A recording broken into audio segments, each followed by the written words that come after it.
Hello everybody, Kite562 here with another episode of Tentacle Tales of Terror on this August 5th, 2024. So today's episode is the case of Charles Dexter Ward. So this is going to be a long one, so sit back and relax and listen to what I have to say about this story for episode 52 of Tentacle Tales of Terror. So be sure to leave a like, comment, subscribe if you enjoy the content on this channel. I'm your host, Kite562 of Kite562 Books and Manga Reviews, and here's the case of Charles Dexter Ward. So the plot for this story is that a patient named Charles Dexter Ward, a 26-year-old patient who suddenly has murderous tendencies and has to be restrained most of the time by the staff. Charles also seems to be older than what he actually is. And so for the first notable quote, respiration and heart action had a baffling lack of symmetry. The voice was lost so that no sounds above a whisper were possible. Digestion was incredibly prolonged and minimized, and neural reactions to standard stimuli bore no relation at all to anything heretofore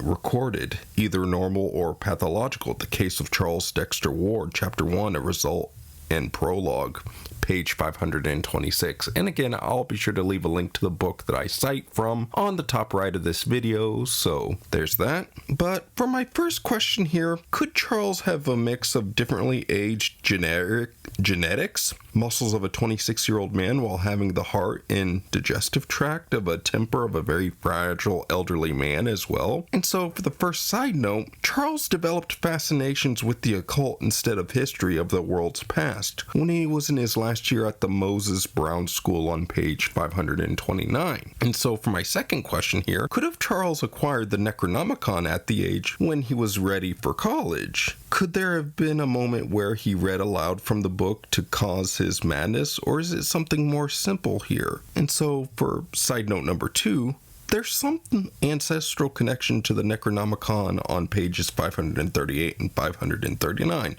with the introduction of literary scholar and scientist John Merritt, who became interested in the history of Joseph Curwen. Oh, the plot thickens. And so for the third side note, this story almost feels like a layered novel, not the shortness of a short story or a novella. I have to say the backstory moments with Eliza Tillinghast being forced to marry Joseph Curwen really made me feel bad for Eliza.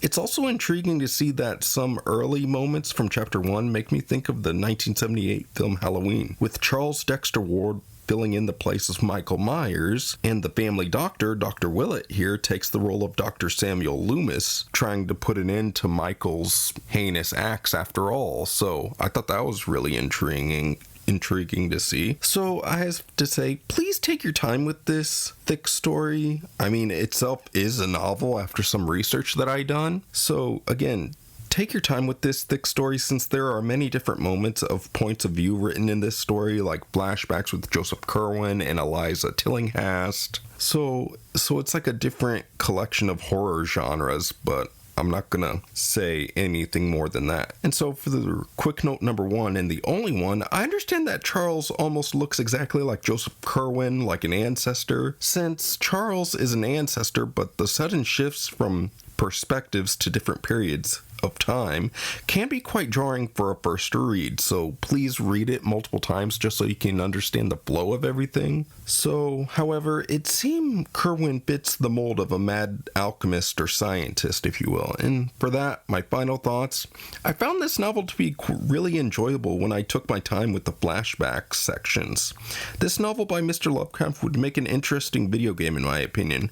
I also wonder how strong Yog Sothoth truly is, since I think he's in the second of command of Cthulhu or Cthulhu.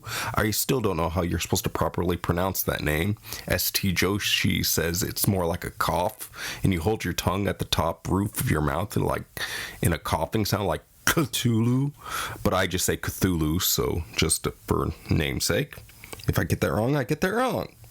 So I have to say, this story is also kind of gives off the vibe that one shouldn't walk on the darker side of an unknown path of knowledge. You don't know what horrors may await you. And That's it for episode 52 of Tentacle Tales of Terror.